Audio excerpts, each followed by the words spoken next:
Hello everybody. So today I want to talk about calculus.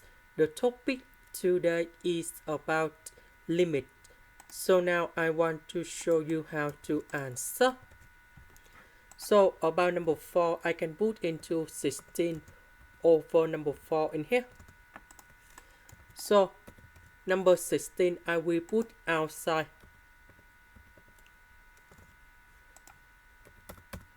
Now we have the formula in here.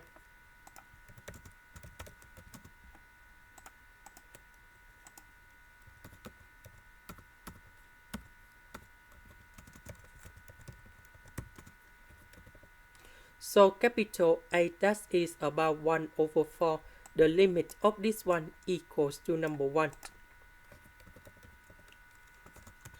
And now we have the final answer. This is the end. Thank you for watching.